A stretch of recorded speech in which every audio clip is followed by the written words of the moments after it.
하나님을 지각하면 복을 받습니다. 이 말씀을 증거하겠습니다. 존 가트맨이라는 사람은 가정사역에 유명한 그런 박사님이십니다.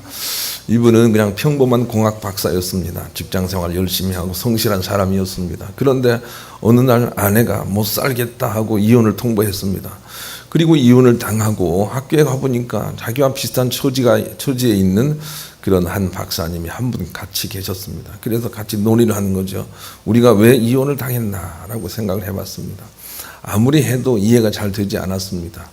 그래서 공학도 같은 그런 섬세함을 가지고 각 가정마다 양해를 구해서 가정에 모니터를 설치해 놓고 어떤 가정이 행복한 가정이고 어떤 가정이 불행한 가정인지를 연구하기 시작했습니다. 과학적으로 분석을 한 것입니다. 5만 가정을 분석해서 내린 결론은 이것입니다. 가족 구성원 서로 간에, 특히 부부 간에 공감을 할 줄 아는 부부만이 행복할 수 있더라. 이런 결론 내린 것입니다. 이 공감이란 맞장구 쳐주는 그런 생각과 말이라고 할 수가 있습니다. 그런 가정만이 비로소 행복할 수 있더라는 것입니다. 공감하지 못하고 자기 스스로 성실하고 자기가 옳다고 얘기하고 온갖 좋은 것이 같이 있어도 공감하지 못하는 가정은 행복하지 못하더라라고 하는 것이 그의 연구의 결과입니다. 그는 그 공감이라는 사랑의 새로운 그 의미를 지각하고 다시 가정을 이뤘습니다. 그리고 공감을 활용해서 정말로 세계적으로 유명한 그런 좋은 가정을 만들고 그의 업적을 증거하는 그런 가정이 됐습니다. 가정 안에서 공감이라는 것을 지각한다는 것은 장성한 사람들만이 할 수 있는 일입니다. 마찬가지로 우리가 신앙생활을 하면서 아버지의 선하심과 아버지의 사랑과 아버지께서 원하시는 그 사랑의 깊이와 높이를 지각하고 깨닫는 사람은 진실로 장성한 믿음을 가진 사람이라고 할 수가 있습니다. 이런 사람들은 그 하는 행사가 다 형통하게 될 것입니다. 아버지를 지각한다라고 하는 것은 그런 깊은 의미가 있는 것이죠. 잠언 2장 4절 8절 은을 구하는 것 같이 그것을 구하며 감추어진 보배를 찾는 것 같이 그것을 찾으면 여호와 경외하기를 깨달으며 하나님을 알게 되리니 대저 여호와는 지혜를 주시며 지식과 명철을 그 입에서 내심이며 그는 정직한 자를 위하여 완전한 지혜를 예비하시며 행실이 온전한 자에게 방패가 되시나니 대저 그는 정의의 길을 보호하시며 그의 성도들의 길을 보전하려 하십니다. 하나님께서 우리에게 어떤 깊은 성찰을 통해서 당신의 참 사랑의 깊이와 의미를 깨달아 지각하는 자가 되기를 원하고 거기에서 복을 주시려고 준비를 하고 계시다라고 하는 것을 우리가 알 수가 있습니다. 그래서 보통 가정을 이루고 그냥 사는 것이 아니라 공감이라는 절대 필요한 것이 가정에 있다는 것을 지각하고 장성한 사람이 되는 것처럼 하나님이 우리에게 어떠한 사랑을 베푸시고 우리가 어떻게 하기를 원하는지 깊은 하나님과 교제와 만남이 있어서 장성한 믿음이 이루어진 사람이라야 비로소 하나님의 참복을 받게 된다는 거죠. 욥은 아주 성실한 신앙인이었습니다. 그래서 욥은 많은 사람들에게 의롭다 칭함을 받을 만큼 그렇게 아주 모범된 그런 삶을 살았던 사람이었습니다. 그런데 그런 욥도 성공하지 못하죠. 그런 욥도 마귀사단을 이겨내지 못하죠. 마귀사단의 계획에 의해서 그의 가족과 그의 사업과 그의 건강이 다 무너지는 것을 우리가 욥기서를 통해서 보게 됩니다. 성공하지 못하고 있었던 거죠. 그때 하나님은 긍휼히 여기셔서 욥에게 하나님의 거룩한 임재와 사랑에 대한 지각을 계속하여 공급해 그가 깨닫게 하십니다. 만물 안에 역사하시는 하나님의 거룩한 사랑을 욥으로 인하여 깨닫게 역사를 하십니다. 이것은 우리가 지금 해야 될 일입니다.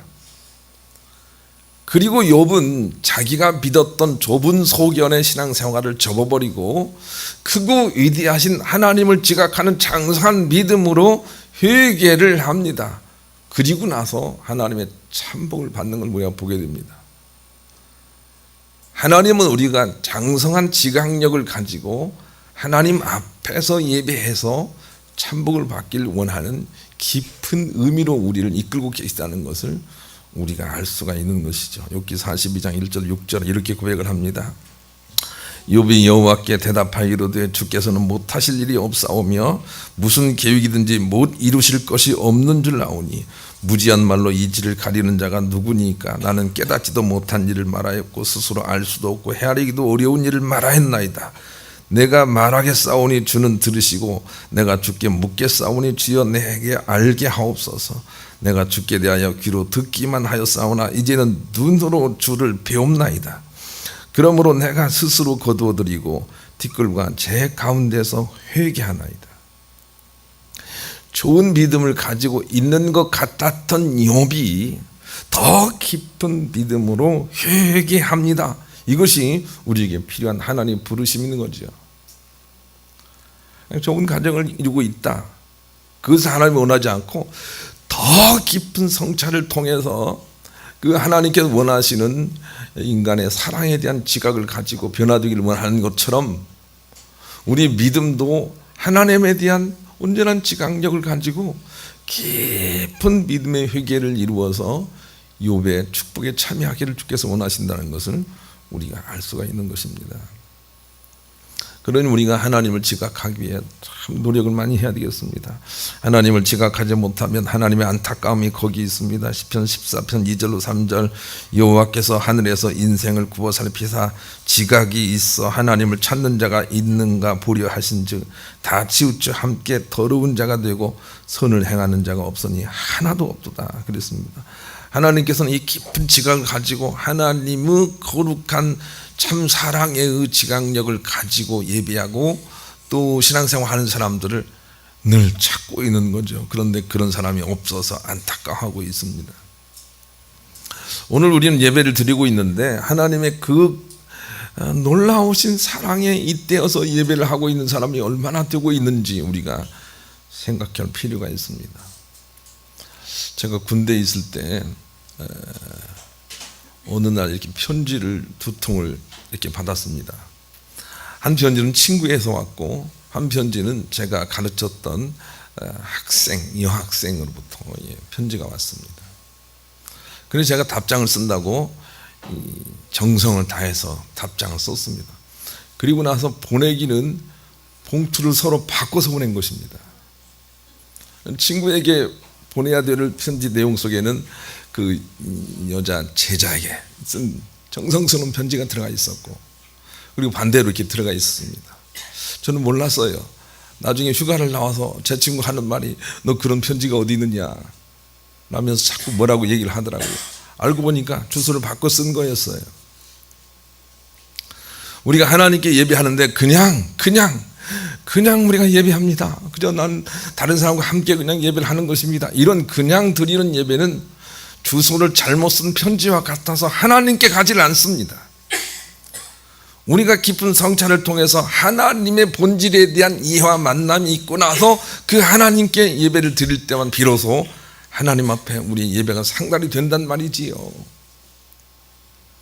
그러니 우리가 지각력을 가지고 하나님 앞에서 우리가 참 예배를 드리는 자가 되어야 합니다.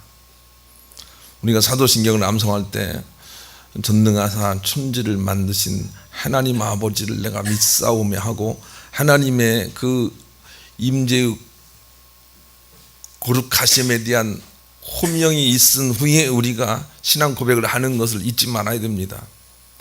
그냥 아무 생각 없이 누구나 나의 고백을 받으십시오 이렇게 해서는 안 되는 거죠. 이 세상을 창조하시고 전능하신 그 하나님을 부르고 그 하나님 앞에서 우리가 신앙 고백을 해야 우리의 고백이 온전해지기 때문에 그런 것이죠. 그 부분이 너무 중요합니다. 봉투에 주소를 제대로 쓰는 것처럼 그게 중요한 것이죠. 주기도문도 마찬가지입니다. 하늘에 계신 우리 아버지요 하고 우리가 하나님과의 교감이 이루어지기를 원하고 거기에서 기도가 되기를 주님이 원하시고 계시죠. 그러니 먼저 하나님을 지각하고 주님 앞에 나아가는 것이 필요한 일인 것이죠. 하나님을 지각할 수 있는 분별력이 있어야 복음도 복음이 되는 것입니다. 오늘 본문이 그런 내용이에요. 예수님이 하나님이시라고 우리가 배우고 있습니다. 그런데 그 하나님이 육신의 옷을 입고 이 땅에 오셨습니다. 그런데 사람들은 그 하나님을 분별할 수 있는 능력이 없었습니다. 하나님을 알아보지 못했습니다. 우리도 한번 생각해 보십시다. 예수님이 지금 오셔서 우리 가운데 있을 때 이분은 하나님이시다 하고 우리가 분별할 수 있겠습니까? 그러려면 우리가 얼마나 많은 지각력을 가지고 있어야 되는지 모르는 일이지요. 그런데 애석하게도 그 당시에도 예수님 하나님이 이 땅에 오셨지만 사람들은 알아보지를 못했습니다. 그런 내용이 오늘 본문이에요. 한번 읽읍시다. 본문 5절 읽습니다. 시작. 빛이 어둠에 빛이 되어 어둠이 깨닫지 못하더라. 다른 말로 얘기하면 빛을 지각할 수 있는 능력이 그 시대에는 없었던 것입니다. 이것이 복음이 되지 못한 이유가 됐습니다. 예수님이 이 땅에 오셔서 우리에게 생명을 살리신 것은 우리 안에 생명이 없었기 때문에 그런 것이 아니라 생명이 있음을 우리가 알지 못했기 때문이라고 배운 바가 있습니다. 우리 안에 있지만 우리가 깨닫지 못하면 없는 것과 똑같습니다. 마찬가지로 우리가 지각력을 가지고 하나님이 우리 가운데 엄하게 역사하고 계심을 알지 못하면 우리는 그냥 아무 이름 없는 잡신들에게 예배하는 것과 똑같은 것이 되는 것입니다. 그러니 하나님을 지각할 수 있는 능력이 우리 가운데 꼭 필요한 것인데 그것이 없었던 것이죠.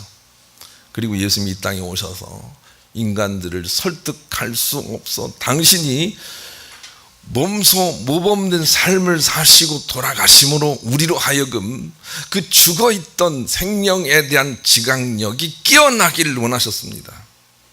그리고 깨어난 장성한 믿음을 가진 사람만 이제 우리가 천국에 들어가게 되는 것이죠. 히브리서 5장 14절 한번 읽읍시다. 시작.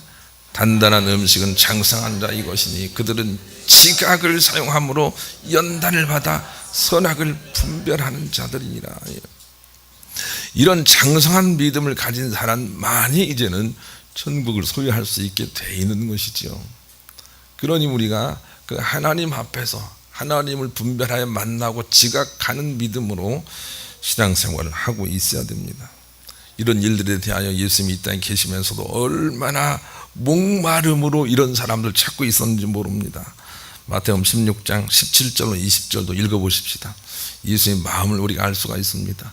읽읍시다. 시작. 예수께서 대답하여 이르시되 바요나 시몬아 네가 복이 있도다. 이를 내게 알게 하는 이는 혈육이 아니요 하늘에 계신 내 아버지시니라. 또 내가 내게 이르노니 너는 베드로라. 내가 이 반석 위에 내 교회를 세우리니 음부의 권세가 이기지 못하리로라.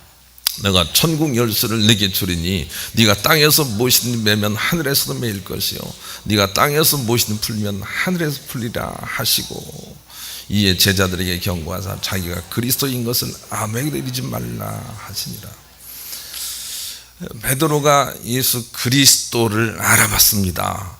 예수 그리스도의 참 지각을 가지고 고백을 했습니다. 그 일 때문에 예수님께서 저렇게 기뻐하시면서 하늘의 복과 땅의 복을 선포하시는 것입니다. 저를 통해서 우리가 알 수 있는 것은 예수님은 당신의 본질을 제대로 아는 자를 그렇게 기뻐하시고 복을 주시기를 원하신다는 것입니다. 우리 예배도 많이 있지만 그러나 하나님의 본질을 알고 그 앞에서 예배 드리는 자에게 하나님은 저렇게 기쁜 마음으로 복을 선포하실 것입니다. 우리에게 필요한 것은 그 높은 영적 지각력이 필요한 것이죠. 시편 53편 2절 3절도 읽읍시다. 읽습니다. 시작. 하나님이 하늘에서 인생을 굽어 살피사 지각이 있는 자와 하나님을 찾는 자가 있는가 보려 하신즉 각기 물러가 다 함께 더러운 자가 되고 선을 행하는 자가 없으니 한 자. 이게 하나님 마음이에요. 우리가 오늘도 명절을 치고는 참 많이 나와서 예배를 드리네요. 그러나 정말로 하나님의 거룩한 임재 앞에서 지각력을 가지고 예배 드리는 사람이 얼마나 있는지 하나님 찾고 있는 거죠. 그런데 여튼 저렇게 자꾸 없는 것입니다. 우리가 더 깊은 지각력을 가져야 됩니다. 그래야 우리가 어른이 되는 것이고 그 어른스러움은 우리에게 참복을 불러오고 천국 갈 수 있는 그런 자격과 조건이 되기 때문에 하나님을 지각하는 깊은 믿음을 가져야 되겠습니다. 하나님을 지각하기 위해서는 첫째로 자기의 부족을 인정하고 진리를 갈망하는 자세한 신앙생활을 해야 됩니다. 요한복음 8장 34절로 47절 같이 읽읍시다. 시작.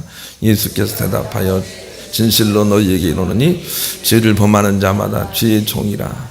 종은 영원히 집에 거하지 못하되 아들은 영원히 거하나니. 그러므로 아들이 너희를 자유롭게 하면 너희가 참으로 자유로우리라. 나도 너희가 아브라함의 자손인 줄 아노라. 그러나 내 말이 너희 안에 있을 곳이 없으므로 나를 죽이려 하는도다. 나는 내 아버지께서 본 것을 말하고 너희는 너희 아버지에게서 들은 것을 행하느니라. 대답하여 이르되 우리 아버지는 아브라함이라 하니 예수께서 이르시되 너희가 아브라함의 자손이면 아브라함이 행한 일들을 할 것이거늘 지금 하나님께 들은 진리를 너희에게 말한 사람이 나를 죽이려 하는도다. 아브라함은 이렇게 하지 아니하였느니라. 너희는 너희 아비가 행한 일들을 하는도다. 대답하되 우리가 음란한 데 나지 아니하였고 아버지는 한 분뿐이시니 곧 하나님이시로다. 예수께서 이르시되 하나님이 너희 아버지였으면 너희가 나를 사랑하였으리니 이는 내가 하나님께로부터 나와서 왔습니다. 나는 스스로 온 것이 아니요 아버지께서 나를 보내신 것이니라. 어찌하여 내 말을 깨닫지 못하느냐. 이는 내 말을 들을 줄 알지 못함이로다. 너희는 너희 아비 마귀에게서 났으니 너희 아버지 욕심대로 너희도 행하고자 하느니라. 그는 처음부터 살인한 자요 진리가 그 속에 없으므로 진리에 서지 못하고 거짓을 말할 때마다 지 것으로 말하나니 이는 그가 거짓말쟁이요 거짓의 아비가 되었습니다. 내가 진리를 말함으로 너희가 나를 너희가 중에 누가 나를 죄로 책잡겠느냐. 내가 진리를 말하는데도 어찌하여 나를 믿지 아니하느냐. 하나님께 속한 자는 하나님 말씀을 듣나니 너희가 듣지 아니하는 하나님께 속하지 아니하였음이로다. 아멘. 예수님의 답답함을 하시겠어요? 그런데 반대로 바리새인들은 우리가 다 하나님의 자손들입니다. 우리가 아브라함의 자손입니다 라고 말하지만 예수님은 아니다. 너희들은 마귀의 자손이다 이렇게 말하고 있단 말이에요. 우리가 다 예배를 하지 않습니까? 그러나 아니다. 너희들은 마귀에게 예배를 하고 있는 것이다. 이렇게 말하는 음성을 우리가 들어야 돼요. 그래서 하나님에 대한 지각력을 가지고 천지를 창조하신 하나님 앞에서 우리가 예배를 의도적으로 드리지 않는 것은 다 귀신에게 예배하는 것과 똑같은 거예요. 우리가 지각력을 가지고 먼저 하나님 앞에 주님을 모시고 주님 앞에서 우리가 예배하고 기도해야 되는 이 당위성을 알아야 되는 거죠. 그러기 위해서는 우리가 부족함을 인정하고 하나님 앞에 늘 우리가 그 하나님의 진리 되심과 그 거룩하심을 늘 지각하는 자가 되길 원합니다. 이런 자세로 우리가 하나님 앞에 서야 돼요. 저 말씀을 읽어보면 바리새인들은 우리가 잘 믿었는데 무슨 말을 하느냐 이렇게 말을 하고 있다는 걸 우리가 알아야 돼요. 겸손하게 진리를 향해서 갈급한 심령을 가지고 사는 사람들이 천국 갈 것이라고 요한계시록이 말씀을 하고 계시기 때문에 그런 거죠. 그러니 우리가 하나님을 다 알지 못한다 할지라도 그 하나님을 알기 위하여 겸손한 마음으로 더 알기를 원합니다. 더 알기를 원합니다. 이런 자세를 가지고 사는 사람들이 예수님을 알아받는 것처럼 우리가 하나님께 속하여 하나님 나라에 가게 된다는 걸 알고 다 겸손하게 진리를 갈망하는 사람이 되어야 합니다. 저는 부족하오니 은혜를 더 주십시오. 내가 아직 주님을 잘 모르고 있습니다. 더 지각하기를 원합니다. 내가 다윗처럼 그 지각력을 가지고 확실한 믿음의 생활을 하기를 원합니다. 이런 마음을 가지고 항상 우리가 겸손하게 서 있어야 돼요. 그런 사람들이 천국 간다고요. 우리가 예수님처럼 완전해져도 천국 갑니다. 그러나 예수님처럼 완전히 못한다는 것은 완전히 못하다는 걸 인정하고 겸손한 마음으로 주님을 알기를 원하는 자세를 가진 사람들도 천국 간다는 걸 우리가 알아야 돼요. 요한계시록 14장 1절로 5절 그런 말씀이에요. 한번 읽어보십시다. 시작. 또 내가 보니 보라 어린 양이 시온산에 섰고 그와 함께 14만 4천이 서 있는데 그들의 이마에는 어린 양의 이름과 그 아버지 이름을 쓴 것이 있더라. 내가 하늘에서 나는 소리를 들으니 많은 물소리와도 같고 큰 우레 소리와 같은데 내가 들은 소리는 검은 고 타는 자들이 그 검은 고를 타는 것 같더라.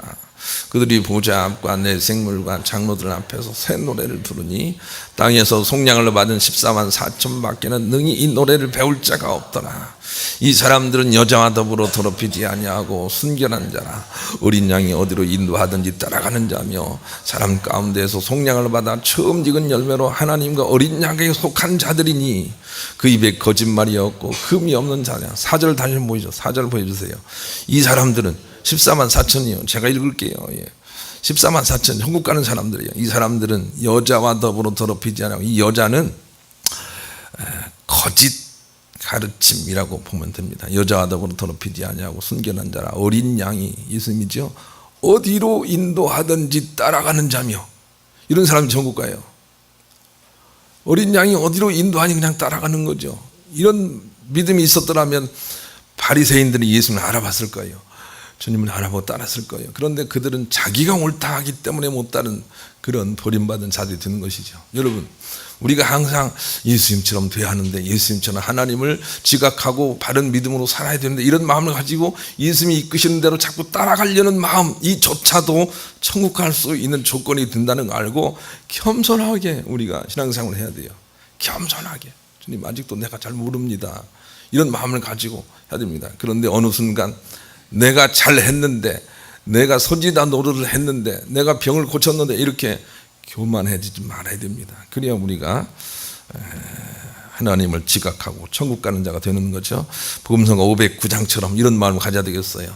우리 그런 마음으로 509장 복음성가 부릅시다. 한번 생각해 보세요. 주님, 나를 세워주세요. 주님, 나를 세워주세요. 이런 자세는 하나님께 천국으로 이끌어 갈 것이에요. 이런 자세를 가지고 우리가 신앙생활을 해야 되는 것입니다. 두 번째는 하나님의 계명이 복인 줄 알고 성실히 지켜 살아야 됩니다. 시편 111편 10절 같이 읽읍시다. 시작. 여호와를 경외함이 지혜의 근본이라 그의 계명을 지키는 자는 다 훌륭한 지각을 가진 자이니 여호와를 찬양함이 영원히 계속되리라. 학교 다닐 때 선생님이 숙제를 내주면 투덜투덜 하지 말고 그냥 숙제를 열심히 따라 해야 돼요.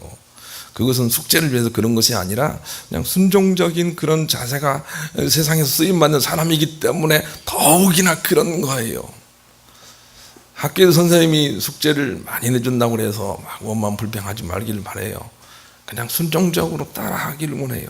그런 사람들에게 쓰임받는 길이 열려요. 자꾸 원망 불평하지 말고요. 그런데 하나님께도 마찬가지예요. 하나님께서 우리 가운데 얼마나 많은 계명을 주셨어요. 그런데 계명을 우리가 원망 불평하지 말고 순종적으로 그냥 이렇게 기쁜 마음으로 따라하는 그것이 바로 지혜롭고 지각을 가진 자의 삶이라고 우리에게 가르쳐주고 계세요. 제가 여러분께서 기도해 주신 바대로 환갑을 맞이해서 저는 이제 유럽을 갔다 왔어요. 우리가 여행을 할 때마다 항상 하는 일이 무엇이냐면 가이드가 이끄는 대로 앞자리에 앉아서 열심히 가이드를 칭찬해주고 가이드를 따라주고 순종하는 거예요. 그래서 우리는 우리 스스로 생각하기를 제 아내와 함께 여행을 가면 그 팀에 하여튼 우리는 순종의 모범을 보이는 팀입니다. 열심히 따라줘요. 가이드가 얼마나 좋아하는지 몰라요. 그리고 여행 마칠 즈음 되면 얼마나 분위기가 좋은지 몰라요. 얼마나 또 우리를 좋게 여기는 그런 팀들이 많은지 몰라요. 여러분 꼭 기억을 하세요. 하나님께서 우리 가운데 어떠한 명령을 주시든지 잘 기뻐 따르려고 하는 거기에 길이 있다는 걸 우리가 알아야 돼요. 미국에 가서 맹인으로서 청와대 백악관에 근무하면서 미국의 귀하게 쓰임받았던 그 강영우 박사라는 분이 계세요.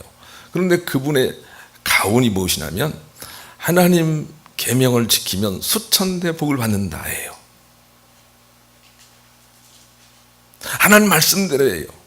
여러분 하나님 계명을 그냥 지키려고 하는 거예요. 그것이 바로 하나님께 원하신 길이라는 거 알아야 돼요. 하나님의 계명을 잘 지킨 걸 원하지 않아요. 하나님을 계명을 지키려고 하는 순종적인 마음을 원하는 거예요. 그래서 613가지나 되는 계명들을 선포하시는 거예요. 그 계명들을 지키려고 하는 거예요. 순종하려는 마음을 보신다고요. 그런 사람들이 지각이 있는 사람이라고 말하고 있어요. 아주 지각이 있는 그런 지혜로운 사람이라고 말씀을 하고 있는 거죠. 신명기 5장 32절로 33절. 그런즉 너희 하나님 여호와께서 너희에게 명령하신 대로 너희는 삼가 행하여 좌로나 우로나 치우치지 말고 너희 하나님 여호와께서 너희에게 명령하신 모든 도를 행하라. 그리하면 너희가 살 것이요 복이 너희에게 있을 것이며 너희가 차지한 땅에서 너희의 날이 길리라. 학교에 선생님이 숙제를 줄 때 이것은 이런 것이고 저건 저런 것이고 이렇게 할 일이 아닌 거예요. 그냥 다 알아도 너무 시시한 거라도 그냥 순종하는 그 마음이 필요하다는 거 여러분 기억을 하세요. 나는 예수 믿으면서 어떤 사람들이 막 이 가슴 자랐고 저 가슴 자랐고 이런 사람들이 있는데 이런 사람들은 바리새인과 똑같은 거예요. 그저 무슨 말씀을 하시든지 그냥 순종하는 마음을 가지고 따르는 거예요. 제가 유럽에 가보니까 가이드가 와서 가이드를 하는데 가이드 나이가 48살이라고 자랑을 하면서 우리 팀 중에 자기보다 나이 많은 사람이 별로 없네요 이렇게 얘기를 하더라고요. 그런데 나는 환갑이에요. 60. 그런데도 불구하고 48살을 선생처럼 따라주는 거예요. 꼭 애기처럼 유치원생처럼 따라주는 거예요. 나이가 무슨 상관이에요. 팀 리더인데 따라줘야지요. 그 순종할 때 분위기가 살아난다 그 말이에요. 여러분 가정 안에서 네 남편에게 복종해라 라고 주님이 말씀하신 것을 염두에 둬야 돼요. 그런데 보통 그렇게 따라주라 공감해주라 하고 주께서 그렇게 말씀하시는데 깊은 의미를 알지 못하고 더 배웠다고 혹은 더 나이가 많다고 그냥 이것은 이렇고 저것은 아니고 자기 판단으로 따르는 그런 가정은 행복한 가정이 될 수가 없어요. 그저 순종하려는 마음으로 따라주는 거예요. 필요해요. 그것이 지혜로운 길이라는 것을 우리에게 가르쳐주고 있어요. 그게 지각 있는 길이라고 말씀해 주고 있어요. 지각. 일본의 경제평론가 가야 케이치가 지은 부자의 습관이라는 책에 이런 글이 있습니다. 부자는 눈치가 빠릅니다. 공부 못하는 부자는 있어도 눈치 없는 부자는 없습니다. 이분 다시 한번 읽어볼게요. 공부 못하는 부자는 있어도 눈치 없는 부자는 없습니다. 돈이란 돌고 돕니다. 돈이 다음에 어느 곳으로 갈지 전망하려면 환경의 변화에 민감해야 합니다. 한적한 동네인데 갑자기 사람들이 발길이 늘었다든지 요즘 모임에 나가면 부쩍 어떤 주제가 화제에 오른다든지 어떤 상품이 눈에 많이 띈다든지 하는 변화를 일찍 알아채 돈의 흐름을 파악할 줄 알아야 합니다. 또 다른 사람들이 무슨 생각을 하고 있고 기분이 어떤지 잘 알아챌수록 상사의 입맛에 맞게 일처리를 잘해 출세할 가능성도 높습니다. 어떤 사안에 대해 늘 긍정적으로 말했는데 어느 날부터 부정적으로 말한다든지 항상 배달되던 우편물이 오지 않거나 자주 방문하는 손님이 오지 않는 등 작은 변화라도 그 배경에는 큰 움직임이 존재할 가능성이 있습니다.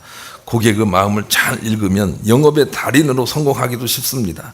남이 무슨 생각을 하고 뭘 하는지 무감각한 사람은 돈의 흐름에 우둔하게 될 것입니다 라고 얘기했는데 나는 이 말 속에서 우리가 영적으로 이런 지각력이 아주 민감해야 된다는 걸 여러분에게 권면을 드리는 거예요.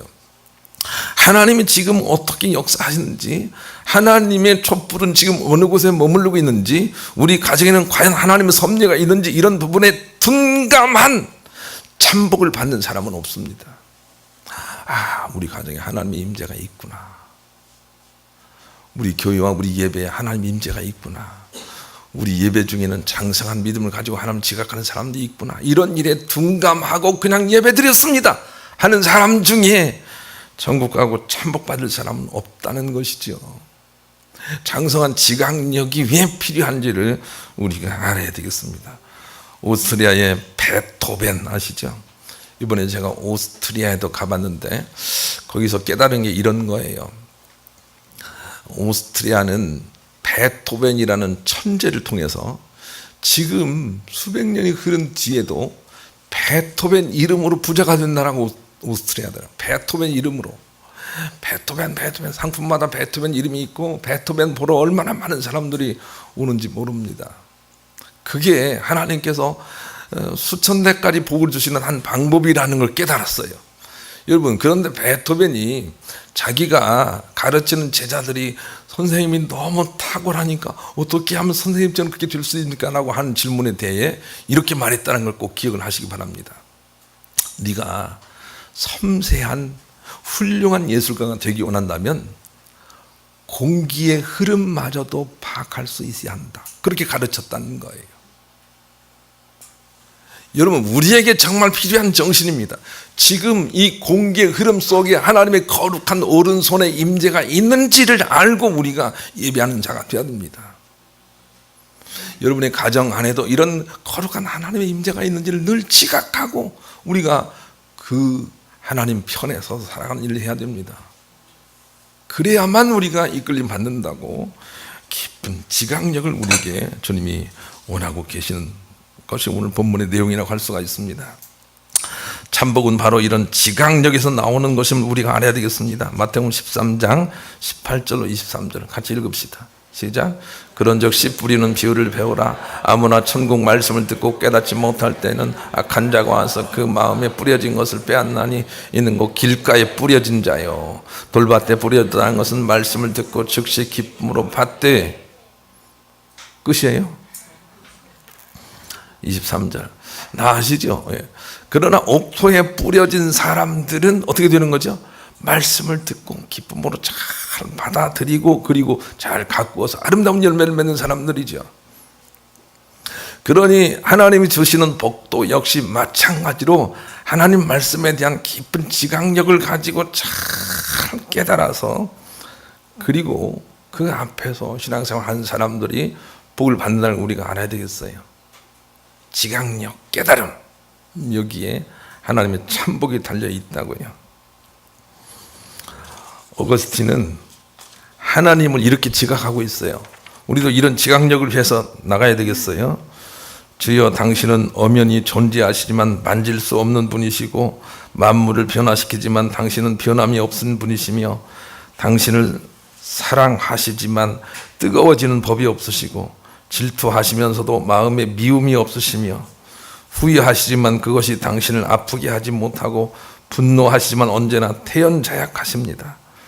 당신은 거동이 바쁘시지만 뜻이 흔들리는 법이 없으시고 아무것도 모자란 것이 없으신데도 무엇을 찾고 계신 분이십니다. 당신과 당신의 것들은 우리와 우리의 것들과는 본질부터가 다른 신묘막측입니다. 이런 기록을 하고 있네요. 여러분, 우리가 이 하나님의 깊은 성찰 지각력을 우리 가져야 되겠어요. 하나님이 어떤 분인지 하고 그 앞에서 우리가 예배를 해야 돼요. 그러기 전까지는 우리 예배는 하늘에 상달될 수가 없는 것이죠. 반대로 가장 큰 아픔도 역시 지각이 없어 흔들리면서 온다는 걸 우리가 알아야 되겠어요. 망설임과 흔들림 이 속에는 하나님의 참복이 아니라 오히려 세상 파기와 깨어짐이 있다는 걸 우리가 알아야 되겠어요. 하나님을 지각하고 도무지 흔들리지 않는 평안 가운데 있게 될 때 삶이 풀린다, 이렇게 말씀하시네요. 역대하 7장 14절 마지막으로 같이 읽읍시다. 시작. 내 이름으로 일컫는 내 백성이 그들의 악한 길에서 떠나 스스로 낮추고 기도하여 내 얼굴을 찾으면 내가 하늘에서 듣고 그들의 죄를 사하고 그들의 땅을 고친다. 다시 한번 읽겠습니다. 시작. 내 이름으로 일컫는 내 백성이 그들의 악한 길에 떠나 스스로 낮추고 기도하여 내 얼굴을 찾으면 내가 하늘에서 듣고 그들의 죄를 사하고 그들의 땅을 고친다. 하나님께서 우리 가운데 응답해 주시는 방법은 우리가 하나님 앞에 막 열심을 가지고 설득하고 달라고 해서 하나님 주시는 것이 아니라 우리 자신을 비우고 하나님의 거룩한 임재 가운데 나가서 깊은 곳에서 주님의 얼굴을 구하고 그리고 그 기쁨 때문에 오히려 삶의 욕심을 내려놓게 될 때 하나님께서 거기에 문제를 해결해 주시는 기가 있다는 걸 우리가 기억을 하시고 하나님을 더 깊이 지각하셔서 흔들릴 수 없는 믿음으로 마귀 사단도 이기고 참복도 누리시는 복된 여러분들이 되시기를 우리 주님의 이름으로 간절히 축원합니다.